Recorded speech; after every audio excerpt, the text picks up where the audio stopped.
بسم الله ما شاء الله، اللهم صل وسلم عليك يا رسول الله. حبايب قلبي، ايه رأيكم في اللوحة الفنية الجميلة دي؟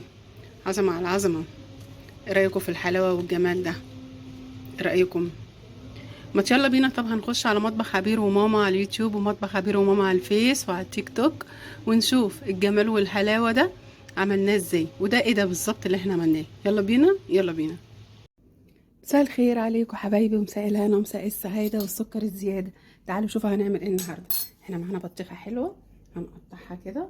ماشي، احنا هنقشر بقى بالمنظر ده. هنشيل الاخضر ده بتاعها يتحط هنا، ونجيب الجزء ده اهو هنا، وهنستفاد بقى من البطيخة نقطعها لهم. بس انا بحب ايه، اطلع لهم منها البذر كده عشان ياكلوا على طول. وهقطعها مكعبات اهي، تبقى على القد اهو. ايه رايكم نقطعها كده اهو زي ما انتوا شايفين، ونحطها في التلاجة تسقع، ويبقى استفدنا من كل حاجه. استفدنا ان احنا البطيخه اهي هناكل منها القشر بتاعها ده اللي هو عامل ترند اليومين دولت. تعالوا نشوف هنعمل فيه ايه، وهنعمله بقى جيلي كولا ازاي، هنعمل فيه ايه بالظبط. تعالوا بقى اقطع البطيخه كلها ونضفها كده من اللب بتاعها، واوريكم هنعمل ايه دلوقتي. حلو الكلام، حلو الكلام. يلا نكمل مع بعض اهي البطيخه، ونشيل كده. يلا حبايبي نشوف هنعمل ايه. ايه رأيكم بقى؟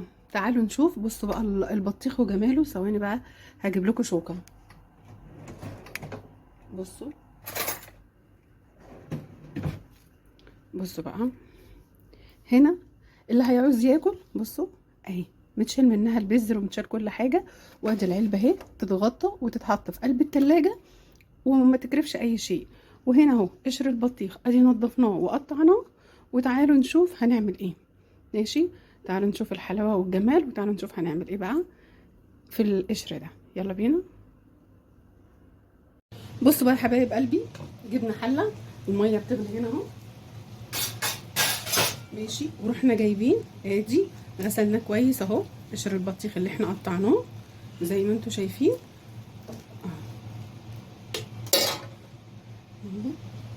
مش بنحط اي حاجه، 10 دقايق بس بالظبط في الميه كده. ادي واحده وقعت لازم نحطها.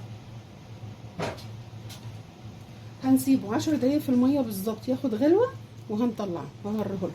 مش هنكتر يعني، هو كبيره 10-20 دقيقة بالظبط في قلب المية المغلية تغلي بيها. وتعالوا نشوف هنعمل ايه بقى اول ما تغلي. بصوا حبايب قلبي بقى لونه اهو. بصوا يعني ما يستويش اكتر من كده، يعني هو حلو قوي قوي كده. خلاص بصوا احنا هنعمل ايه بقى دلوقتي. حرك يعني واحدة واحدة مع بعض كده، وهنوريكم طريقة حلوة وجميلة. هجيبه كده من على النار. ماشي، هنجيب ادي الصينية، حط الصينية كده وهصفيه.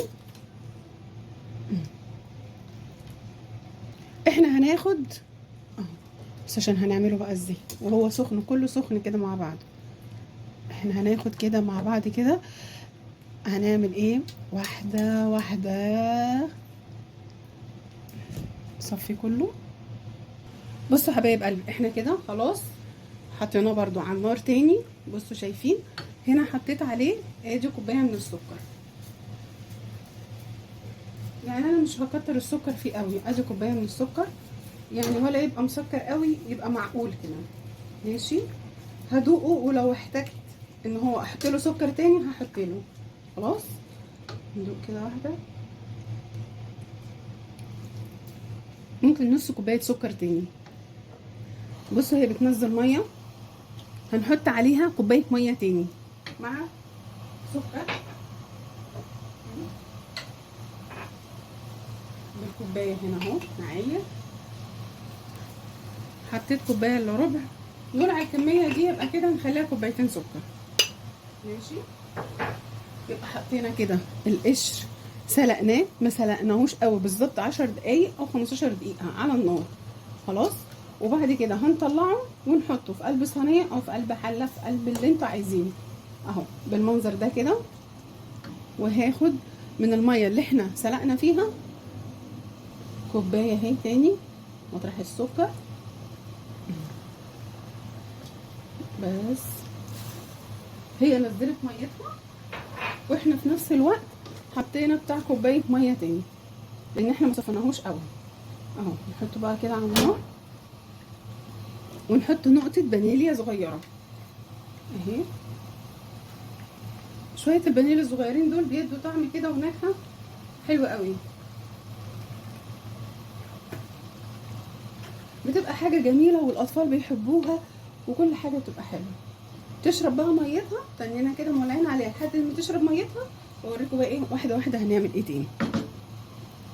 بصوا حبايب قلبي بقى، حظكم بقى وحظنا ان ايه النور لسه ما قطعش.